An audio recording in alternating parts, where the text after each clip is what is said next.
ಸಮಾಜದ ಮುಖ್ಯವಾಹಿನಿಗೆ 6 ಜನ ನಕ್ಸಲರು ಬರ್ತಾ ಇರ್ತಕ್ಕಂಥದ್ದು. ಅದರಲ್ಲೂ ಕೂಡ ರಾಯಚೂರು ಮೂಲದ ಜಯಣ್ಣ ಅಲಿಯಾಸ್ ಮಾರಪ್ಪ ಅರೋಲಿ ಅವರು ಕೂಡ ಒಬ್ಬರಾಗಿರ್ತಕ್ಕಂಥ. ಇದೀಗ ನಮ್ಮ ಜೊತೆ ಮಾತಾಡಲಿಕ್ಕೆ ಸ್ವತಃ ಜಯಣ್ಣ ಅವರ ಸಹೋದರರಾಗಿರ್ತಕ್ಕಂಥ ಅಂಬಣ್ಣ ಅವರಿದ್ದಾರೆ. ಸೊ ಅವ್ರನ್ನ ಮಾತಾಡ್ಸೋಣ. ಸರ್, ಈಗ ಜಯಣ್ಣ ಅವರು ಕೂಡ ಏನೋ ನಕ್ಸಲ್ ಆಗಿ ಹಿಡಿದು ಈಗ ಮತ್ತೆ ಸಮಾಜದ ಮುಖ್ಯವಾಹಿನಿ ಬರ್ತಾ ಇದೆ. ಸರ್, ತುಂಬ ಖುಷಿ ಆಗ್ತಾ ಇದೆ. ನಾನು ಮಾರಪ್ಪ ಅವ್ರನ್ನ 25 ವರ್ಷಗಳ ನಂತರ ನೋಡ್ತಾ ಇದ್ದೀನಿ. ಹಂಗಾಗಿ ನಮ್ಮ ತಾಯಿ ಅಥವಾ ಅಣ್ಣ ಇವರು ಸತ್ತಿದ್ದಾರೆ, ಇವರು ಇನ್ನು ಜೀವಂತವಾಗಿಲ್ಲ ಅನ್ನೋ ನಿರ್ಧಾರಕ್ಕೆ ಬಂದಿದ್ದಾರೆ.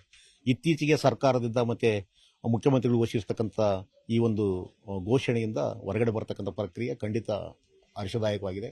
ಇದು ಖಂಡಿತ ಸ್ವಾಗತ ಮಾಡ್ತಕ್ಕಂಥ ಕ್ರಮ. ಬಟ್ ಮಾರಪ್ಪ ಕೂಡ ಈ ಚಳವಳಿಗೆ ಬಂದಿದ್ದು ಕೇವಲ ವ್ಯಕ್ತಿಗತ ಸಮಸ್ಯೆಗಳಿಗೋಸ್ಕರ ಅಲ್ಲ, ದುಡುಕಿನ ನಿರ್ಧಾರದಿಂದಲ್ಲ, ನಿರುದ್ಯೋಗಿ ಅಲ್ಲ, ಅವನೊಬ್ಬ ಪ್ರತಿಭಾನ್ವಿತ ವಿದ್ಯಾರ್ಥಿ, ಡಿಗ್ರಿ ಓದಿದ್ದ. ಜನರ ಸಮಸ್ಯೆಗಳನ್ನು ಬಗೆಹರಿಸಲಾರದೇ ಸರ್ಕಾರ ತಾತ್ಸಾರ ಮನೋಭಾವನೆ ಮಾಡಿದಾಗ, ಅಲ್ಲಿರ್ತಕ್ಕಂಥ ಭೂಮಾಲೀಕರು ದೌರ್ಜನ್ಯಗಳು ಹೆಚ್ಚು ಮಾಡಿದಾಗ, ಆ ದೌರ್ಜನ್ಯಗಳಿಗೆ ಹೋರಾಟ ಮಾಡ್ತಾ ಹಲವಾರು ಕೇಸುಗಳನ್ನು ಹಾಕೊಳ್ತಕ್ಕಂಥ ಪ್ರಕ್ರಿಯೆ ಬಂದಾಗ, ಅಪರಾಧಗಳಿಗೆ ನಾವು ಏನು ಮಾಡಿಲ್ಲ, ನಾವು ಅಪರಾಧಗಳು ನಾವೇ ಹಾಕಬೇಕು ಅನ್ನೋ ನಿಟ್ಟಿನಲ್ಲಿ ಅವರು ಭೂಗತವಾಗಿರ್ತಕ್ಕಂಥ ಜೀವನವನ್ನು ನಡೆಸಿರೋರು. ಇಲ್ಲಿಗೆ ಸರ್ಕಾರ ಅವ್ರನ್ನ ಜೈಲಿಗೆ ಹಾಕ್ತಕ್ಕಂಥದ್ದು ಅಥವಾ ಹಿಂಸೆ ಮಾಡಿ ಅವ್ರನ್ನ ಕೊಲ್ತಕ್ಕಂಥ ಪ್ರಪಾತ ಆಗ್ತಕ್ಕಂಥ ಸಂದರ್ಭವನ್ನು ತಪ್ಪಿಸಿಕೊಳ್ಳೋಕ್ಕೋಸ್ಕರ ಅವರು ಒಂದು ಮುಖ್ಯವಾಹಿನಿಯಿಂದ ದೂರ ಇದ್ದು ಈಗ ಬರ್ತಕ್ಕಂಥದ್ದು ತುಂಬ ಖುಷಿಯಾಗಿದೆ. ಈಗಲೂ ಕೂಡ ಸರ್ಕಾರ ಅವ್ರು ಬರ್ತಕ್ಕಂಥ ಒಂದು ಬರುವಿಕೆಯನ್ನು ಅತ್ಯಂತ ಸ್ವಾಗತದಿಂದ ಬರೇ ಸ್ವಾಗತಿಸೋದಲ್ಲ, ಅವರು ಬೇಡಿಕೆಗಳೇನಿದೆ, ಅವ್ರ ಮೇಲೆ ಇರ್ತಕ್ಕಂಥ ಕೇಸುಗಳೇನಿದೆ ಅವ್ರನ್ನೆಲ್ಲ ಇತ್ಯರ್ಥಪಡಿಸ್ತಕ್ಕಂಥ ಪ್ರಾಮಾಣಿಕ ಪ್ರಯತ್ನ ಮಾಡಬೇಕು. ಯಾಕಂದ್ರೆ ಈಗಾಗಲೇ ಸಮಾಜದ ಮುಖ್ಯವಾಹಿನಿ ಬಂದಿರತಕ್ಕಂಥ ಸಂಗಾತಿಗಳು ಹಲವಾರು ಜೈಲಲ್ಲಿದ್ದಾರೆ, ಸುಮಾರು 9 ವರ್ಷಗಳವರೆಗೂ ಜೈಲಲ್ಲಿದ್ದಾರೆ. ಚಿಕ್ಕ ಮಕ್ಕಳಿದ್ರು ಕೂಡ ಹೊರಗಡೆ ಬರ್ತಾ ಇಲ್ಲ. ಹಂಗಾಗಿ ಫಾಸ್ಟ್ ಟ್ರ್ಯಾಕ್ ಕೋರ್ಟ್ಗಳನ್ನ, ತ್ವರಿತ ನ್ಯಾಯಾಲಯಗಳನ್ನ ನೇಮಿಸೋದ್ರ ಮೂಲಕ ಆ ಸಮಸ್ಯೆಗಳನ್ನು ಬಗೆಹರಿಸಿ ಅವ್ರ ಮೇಲೆ ಇರ್ತಕ್ಕಂಥ ಕೇಸುಗಳು ತೆಗಬೇಕು. ಅದೇ ಥರ ಪ್ಯಾಕೇಜ್ ಕೊಡಬೇಕು. ಮತ್ತು ಅವರ ಮೂಲಭೂತ ಸಮಸ್ಯೆಗಳೇನಿದೆ, ಜನರ ಸಮಸ್ಯೆಗಳೇನಿದೆ, ಆ ಸಮಸ್ಯೆಗಳಿಗೆ ಸರ್ಕಾರ ಸಕಾರಾತ್ಮಕ ಸ್ಪಂದಿಸಿದರೆ ಖಂಡಿತ ಅವ್ರು ಬಂದಿರತಕ್ಕಂಥ ಉದ್ದೇಶ ಕೂಡ ಈಡೇರ್ತದೆ ಅನ್ನೋ ಭರವಸೆ ನಮಗಿದೆ. ಸರ್, ಈಗ ತಾವೇ ತಿಳಿಸಿದ್ರಿ ಜಯಣ್ಣ ಒಬ್ಬ ಪ್ರತಿಭಾನ್ವಿತ ವಿದ್ಯಾರ್ಥಿ, ಡಿಗ್ರಿಯನ್ನು ಓದ್ಕೊಂಡಿದ್ರು ಅಂತ. ಸೊ ಅವರು ಈ ಒಂದು ಬಂದೂಕನ್ನು ಹಿಡಿಯಲಿಕ್ಕೆ ಮೂಲ ಕಾರಣ ಏನು ಸರ್? ನಾನು ಹೇಳಿದ್ನಲ್ಲ ನಿಮಗೆ, ಭೂಮಿ ಕೊಡಬೇಕನ್ನೋದು ಸರ್ಕಾರದ ಸಂವಿಧಾನದಲ್ಲಿ ಇದೆ. ಭೂಮಿ ಕೊಟ್ಟಿಲ್ಲ ಯಾಕಂತ ಪ್ರಶ್ನೆ ಕೇಳತಕ್ಕಂಥದ್ದು ಕೂಡ ನಮ್ಮ ವಿವೇಚನೆ ಅಲ್ವಾ? ಅದು ಕೇಳ್ತಕ್ಕಂಥದ್ದು ಭಯೋತ್ಪಾದನೆ, ಅದು ಕೇಳ್ತಕ್ಕಂಥದ್ದು ತೀವ್ರವಾದ, ಅದು ಕೇಳ್ತಕ್ಕಂಥದ್ದು ಕಾನೂನು ಬಾಹಿರ ಅಂತ ಹೇಳಿದಾಗ ನಾವು ಎಲ್ಲಿ ಹೋಗ್ಬೇಕು? ಮತ್ತೆ ಭೂಮಿ ಯಾರ ಹತ್ರ ಇದೆ ಅವ್ರ ಜೊತೆ ಜಗಳ ಆಡಬೇಕು.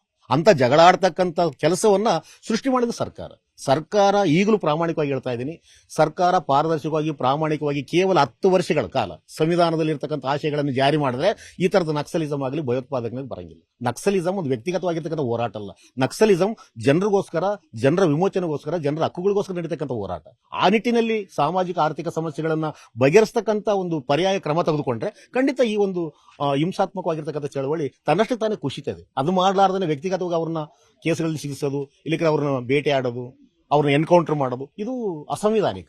ಸರ್ಕಾರನೇ ಅಸಂವಿಧಾನಿಕ ಕ್ರಿಯೆಗಳಿಗೆ ಹೋದ್ರೆ ಅವ್ರು ಇನ್ನಷ್ಟು ದೂರ ಹೋಗ್ತಾರೆ. ಹಂಗಾಗಿ ಅದನ್ನ ಪ್ರಾಮಾಣಿಕವಾಗಿ ನೋಡಬೇಕು. ಅದು ವ್ಯಕ್ತಿಗತ ಸಮಸ್ಯೆ ಅಲ್ಲ, ಸಮುದಾಯದ ಸಮಸ್ಯೆ. ಸಮುದಾಯದ ಸ್ವಾಭಿಮಾನಕ್ಕೋಸ್ಕರ ಅವರು ಚಳವಳಿಯನ್ನು ಕಟ್ಟಿರೋ. ಆ ಚಳವಳಿಯಲ್ಲಿ ಸುಮಾರು 25 ವರ್ಷ ಮನೆ ಬಿಟ್ಟವರು.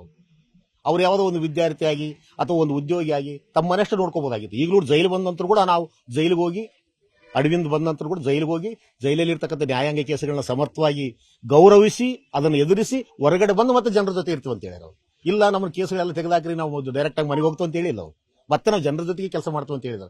ಹಂಗಾಗಿ ಸರ್ಕಾರ ಘೋಷಿಸಿರ್ತಕ್ಕಂಥ ಪ್ಯಾಕೇಜ್ ಅನ್ನು ಸಮರ್ಪಕವಾಗಿ ಜಾರಿ ಮಾಡಬೇಕು. ಮತ್ತು ಅವ್ರನ್ನ ಕರ್ಕೊಳ್ತಕ್ಕಂಥ ರೀತಿ ಇದೆಯಲ್ಲ, ಖಂಡಿತ ಸ್ವಾಗತಾರ್ಹ.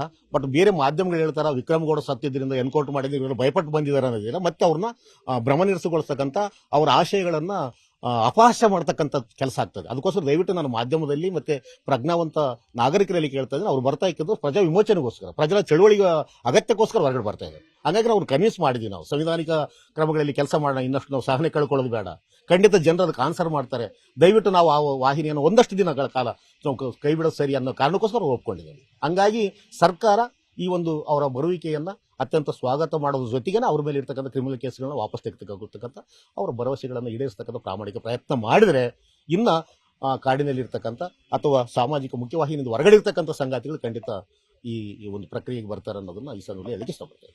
ಸರ್, ಏನು 2.5 ದಶಕಗಳ ನಂತರ ಜಯಣ್ಣ ಅವರು ಮುಖ್ಯವಾಹಿನಿಗೆ ಬರ್ತಾ ಇರ್ತಕ್ಕಂಥ ಜೊತೆಗೆ ಅದರ ಜೊತೆಗೆ ಏನು ಅವರ ಕುಟುಂಬದಲ್ಲಿ ಈಗ ಯಾರ್ಯಾರೆಲ್ಲ ಇದ್ದಾರೆ ಸರ್? ತಾಯಿ, ಅಣ್ಣ ಇದ್ದಾರೆ, ಇನ್ನೊಬ್ಬರು ಅಣ್ಣ ದೇವೇಂದ್ರಪ್ಪ ಮತ್ತೆ ಗೌರಮ್ಮ ಅಂತಿದ್ದಾರೆ.